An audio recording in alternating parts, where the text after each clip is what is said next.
extraordinary story. Just take us through your emotions today, not including the starting 11. Hadn't scored so far this season. You come off clutching the match ball with a fantastic hat-trick.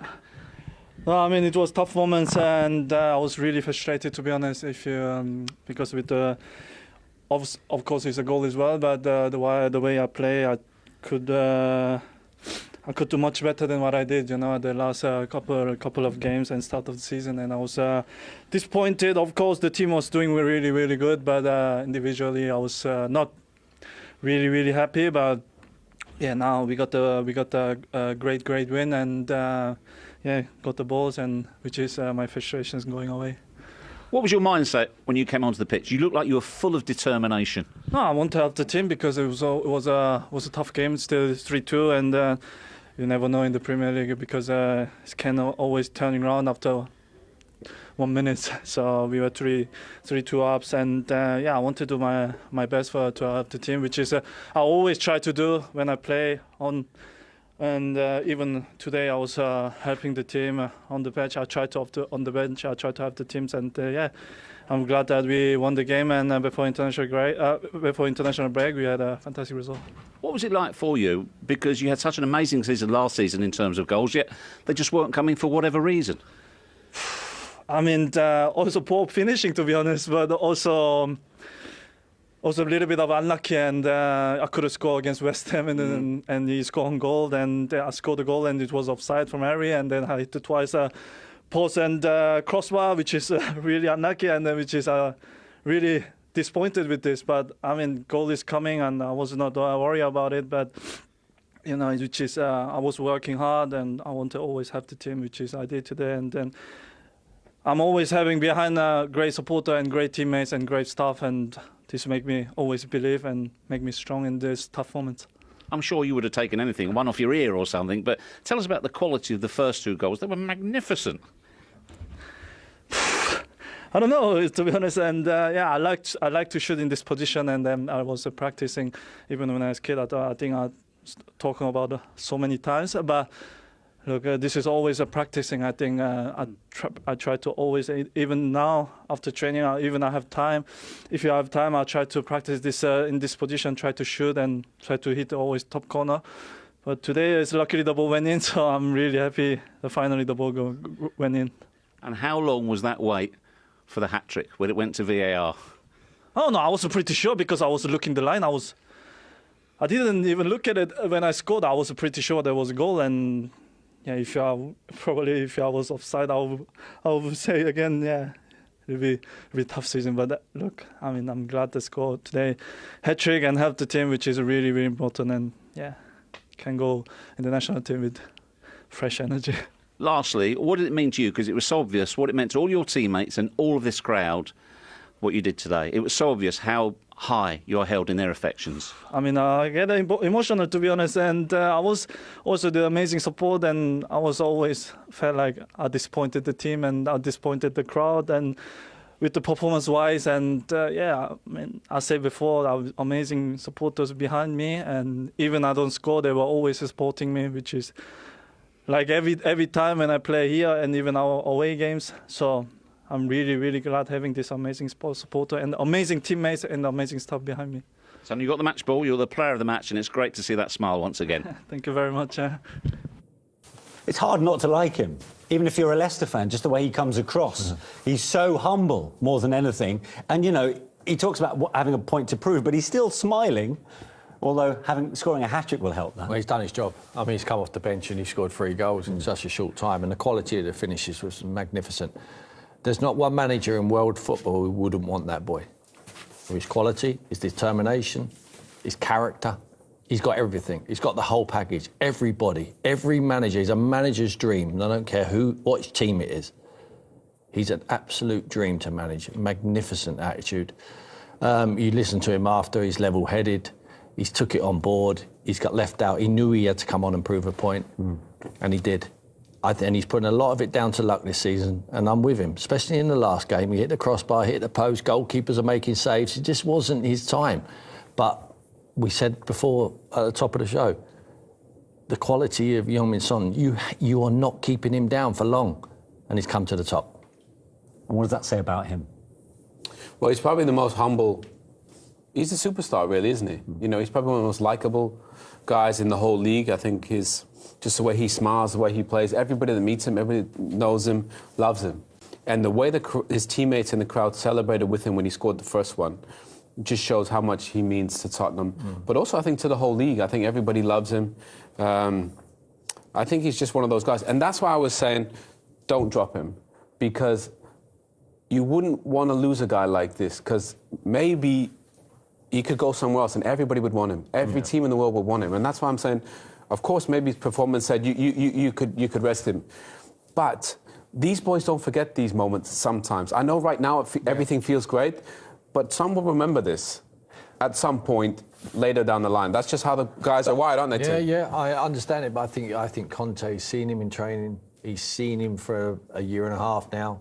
He knows the character of the boy. He knows, he felt like, listen, Owen's 100% right. You don't want to lose a player of this quality. And by leaving him out for 190 minutes of football, he would have known, it wasn't an educated guess, he would have known the character of this boy. He knows he's not going to lose him.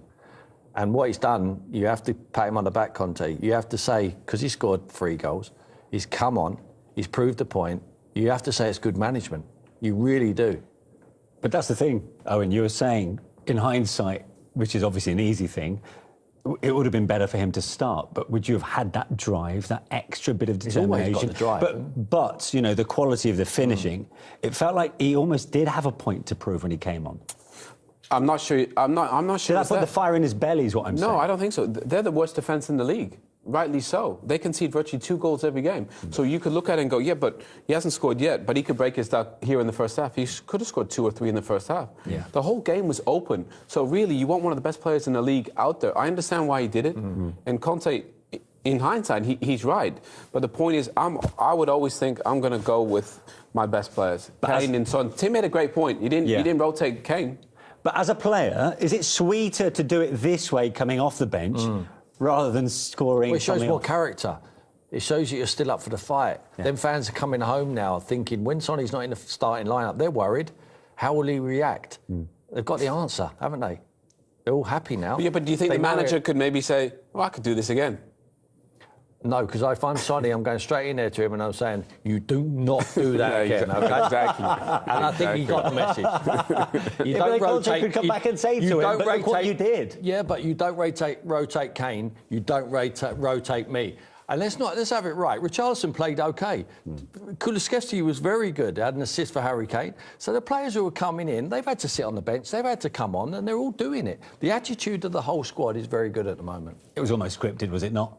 When he first came on the pitch as a substitute. I mean, it was kind of the headliner's dream, was it? The writer's dream that this man is going to turn it around. He's going to take this game away from Leicester almost single-handedly. Well, Richarlison looked happy to go off, didn't he? And but the thing is, the stadium erupted, Manish. Everybody loved this guy. Look at the faces of the fans. He's just one of those guys. People just want to see him do well because he's so humble.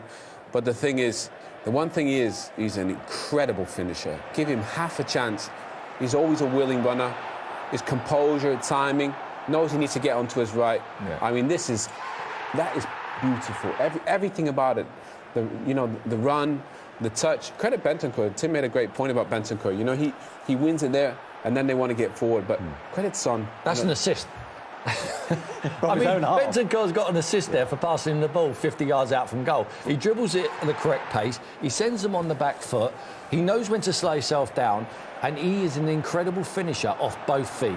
You don't know which way to send him because he can go, as we're going to see on his second goal. But what an exquisite finish. I mean, it's unstoppable. I mean, the position is poor, but I don't think if his positioning was correct, he saves it anyway. And he's bent that right into the postage stamp. Yeah. But you could tell, he said in the post-match interview, slightly subdued celebrations here because he felt quite emotional that the drought was also over. It was clearly weighing on his mind. Well, it's going to weigh on his mind. You know, he was a Premier League joint top scorer. But I think if you're going to send a reaction and show people, you know, what you're all about, he just did that today. He's got millions of fans. He probably just won another million over because everybody just loves that guy. If he's good with his right foot, he's not bad with his weaker foot. This finish with his left was quite something. Absolutely. He's impossible to defend because you know which way he's going. Harry Kane lends him the ball there, takes a touch. He knows now exactly what he's going to do. When he uses a defender, and I'm just going to bend it around him so Ward cannot see the ball. He knows exactly what he's doing. He drops off the pace here. Good first touch. He drags it inside. He knows exactly what he's going to do. Just brilliant finishing. Absolutely brilliant. I mean, the first touch is quality. Harry rifles that into him. He just kills it dead, moves it offline, uses defender as a wall. Goalkeeper's unsighted. You see there, cannot see it until it's past him. Brilliant. The thing is, he's the best finisher with his weaker foot in the whole league. Kevin De Bruyne is very good at that as well. Yeah. But he hits it with almost straighter. Son, with your weaker foot to curl that is such a difficult skill. And the thing is, we saw it with his pace, with his dribbling, with his awareness onto his right foot, when to take a touch and when to finish, and then his left. Son has everything, and that's why I'm saying, just keep him in. He'll figure it out. Once he gets more opportunities, he'll keep scoring. That's a fact. Are you surprised about that celebration, the kind of slight shushing to the crowd? Do you think they were getting a bit on his back? He felt it a little bit? Well, they have been. There's been a few grumblings because you heard it in the media. You know, people are almost using him as a little bit of a scapegoat, even though the team is still winning. But I think it's just a little push off there, and just look. Basically, what he's saying there, if I could put, and I'm not talking for him, is that do not doubt me. Yeah, I'm the main man. I am the main man. Like I said, he's won 3 Player of the Years in 4 seasons at that football club, and you've got Harry Kane there, a guy who doesn't get rotated. No. He did get a hat-trick, although he had to wait a little bit for this to be sealed, though, didn't he? Well, the thing is, if he ever wants a career as a linesman, he can have one, because he knew he was onside. He said, I looked down the line. He said referee. And he knew it. When we saw it, we thought, he's definitely onside. He just times his run perfectly. Yeah. And that's the benefit of staying outside. You can look down the line. He does it brilliantly. A lot of the goals were on the counter-attack, weren't they? Leicester had more shots, more possession, but they're dreadful defensively. I love this. This is amazing. How good stuff. He knew it. He knew. You know why? Because he's a clever footballer. He knows that was criminal to run offside there. He's looking right across the line. He knows exactly. He knows it's going to be tight, but he just got the break what he deserved. He earned that by coming on, and with that attitude what he's shown and the ability what he has. And look at his teammates, they're delighted for him. He's the most liked player in that dressing room. You spoke about how it would be unimaginable for Spurs to lose a player of his quality. Do you genuinely feel he could slot into any 11 in the Premier League? Definitely. Forget any 11 in the Premier League. Bayern Munich would rip your hand off for him. Yeah. He's been in Germany with Hamburg and Leverkusen. Yeah. They'd rip your hand off for him. And then you got the Spanish teams, you got the Italian teams. He's the type of guy that everybody would be desperate to have. Forget just for as a teammate, but as a goal scorer first and foremost. He's such a lovely guy. He's marketable. He ticks every box. And that's why I'm saying sometimes that's why you don't upset these boys, because they got a lot of options. And when it comes to contract time with renegotiation, you just have to tread slightly carefully. That's all. They're just lucky he's such a humble guy and he probably won't go anywhere. Possibly when you do leave him out, if you do things like this, in the end, when it comes to January, then you start hearing the grumble that he wants to go here, possibly this club's in for him. You've not heard any of that. He's had it plain sailing up to now. No one ever questions his loyalty to Tottenham Hotspur Football Club. No one ever does, because he's such a nice, humble boy. Long may it continue.